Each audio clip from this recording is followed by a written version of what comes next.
অবশেষে ঘরে ফিরল ঘরের ছেলে। স্বস্তির খবর এবার, কারণ নেপালের প্রসঙ্গে আসছে।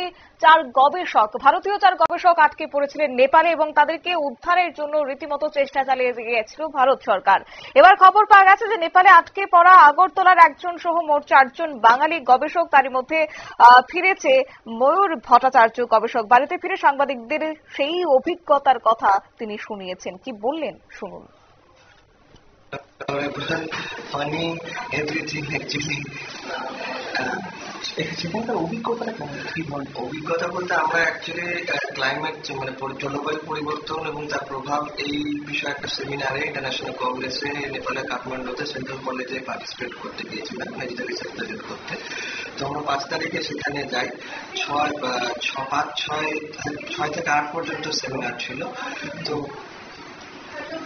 6 থেকে 8 পর্যন্ত সেমিনার ছিল। তো 7 তারিখ পর্যন্ত সেমিনার ঠিকঠাকই হয়। 8 তারিখে যেহেতু সমস্ত ইন্টারন্যাশনাল কনফারেন্সে যেরকম হয় লাস্ট দিন সিটি ট্যুর থাকে, তো আমরা সেই মতো সিটি ট্যুরেই ঘুরতে বেরোই। আমরা নেপাল দরবার স্কোয়ারে, খালি সোশ্যাল মিডিয়া ব্যান ছিল, একটু আমাদের প্রবলেম হচ্ছিল, আর আমাদের কাছে কোনো আপডেট কিছু আমরা জানতাম না। চোখের সামনে তো দেখলে একটা নেপালের সরকার পরিবর্তন, কেমন অভিজ্ঞতা?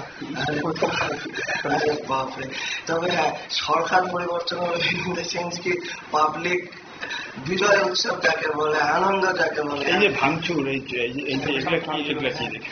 ভাঙচুর মানে আমাদের সকালবেলা হঠাৎ করে দেখি যে চারদিকে ধোঁয়া, একদম আগুনে ঢেকে গেছে, আগুনের ধোঁয়া একদম কালো ধোঁয়ায় ঢেকে গেছে। তো হোটেল থেকে তো আমাদের বেরোতেই দিচ্ছে না। তো বললো তোমাদের দেখতে হলে তোমরা ছাদে গিয়ে দেখো।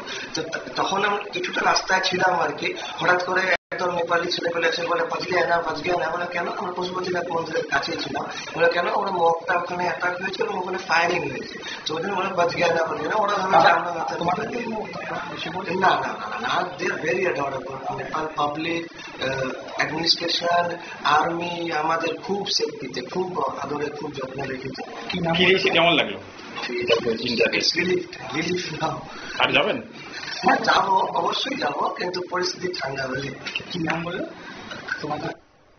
আপনারা শুনলেন সেই ঘরে ফেরা ময়ূর ভট্টাচার্য গবেষক, যে কিনা নেপালে আটকে পড়েছিল এই পরিস্থিতিতে দাঁড়িয়ে, এবং চোখের সামনে সেই বিভৎসতা দেখতে পেয়ে এবং সরকার পতনের এই বিষয় দেখতে পেয়ে কিছুটা হলো তাদের মধ্যে আশঙ্কা ছিল যে তারা ঘরে ফিরতে পারবেন কিনা। অন্যদিকে তার পরিবার কিন্তু উৎকণ্ঠায় ছিল যে আদৌ ঘরের ছেলে ঘরে ফিরবে কিনা। তবে এই মুহূর্তে কিন্তু অনেকটাই স্বস্তির খবর, এবার তিনি ঘরে ফিরেছেন সুস্থ স্বাভাবিকভাবেই।